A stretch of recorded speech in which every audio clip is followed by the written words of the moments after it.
Šodien praktiskajā grāmattārpošanās temā es vēlos pastāstīt par vienu audio grāmatu, kur es noklausījos, kas saucās Kā izārstēt traumu.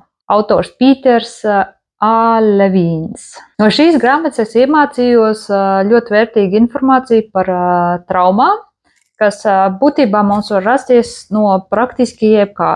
Piemēram, ejam pa ielu un pēkšņi, teiksim, šausmīgi skaļš tur auto vai motocikls pašaujās mums garām.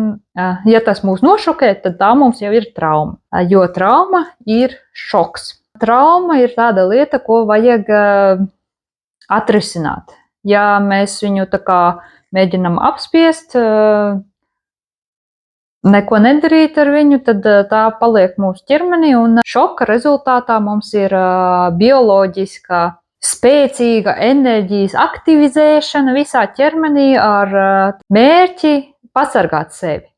Tā kā tiek aktivizēti milzīgi enerģiju resursi, tad viņi ir arī kaut kur jāizpauž uz āru, jo, ja mēs salīdzinām ar kaut ko analoģiju, tad tas ir tā, ka mēs vienlaicīgi spiežam uz bremzēm un uz gāzi.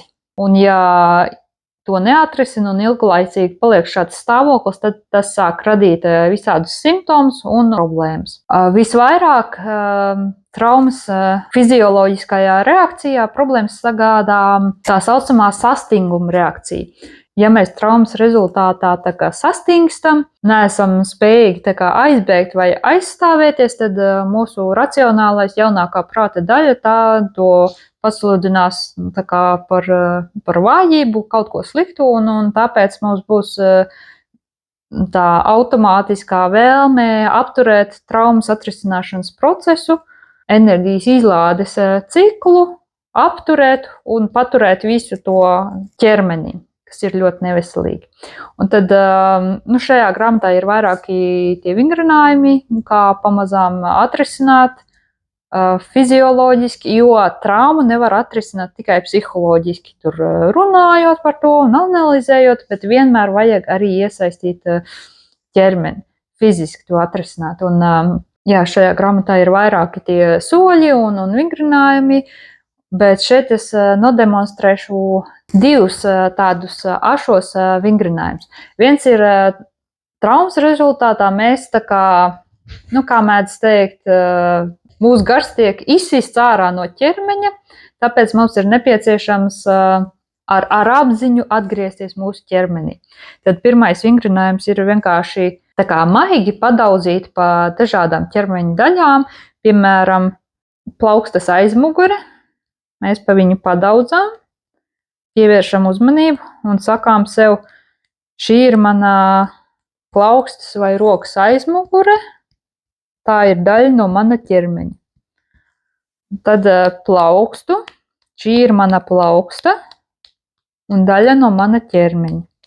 Un tad uz otru roku, un tad tālāk visas ķermeņa daļas šādi mēs izejam cauri, pievēršam uzmanību un sakam sev, ka tā ir daļa no mūsu ķermeņa. Un otro ļoti vienkāršo vingrinājumu autors ir aizgūs, iedvesmojoties no dzīvniekiem, kuri tiek medīti, un tad, ja viņi knapi izsprūk no nāves, viņiem ir šī trauma, un viņi šo traumu pārvar ar muskuļu raustīšanos, kratīšanos un impulsīvām, apzināti nekontrolētām elpām.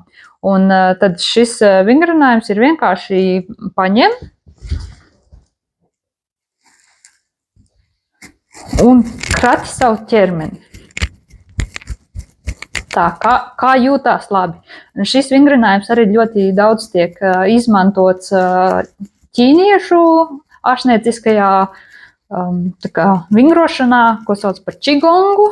Un šādi izkratot, tur var pamēģināt visādus tos dažādus veidus un nemēģiniet kontrolēt, lai izskatās skaistāk, bet tā, jo dabiskāk, jo nekontrolētāk, jo labāk šī enerģija atbrīvosies un ķermenis atgriezīsies miera stāvoklī, balansā, tāpat kā, piemēram, gazelei vai stirniņai.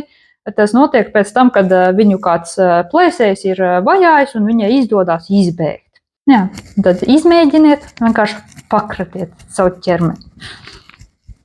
Un to var darīt kaut kur vienatnē, kad neviens to neredz, tā kā, lai nav jākautrējās.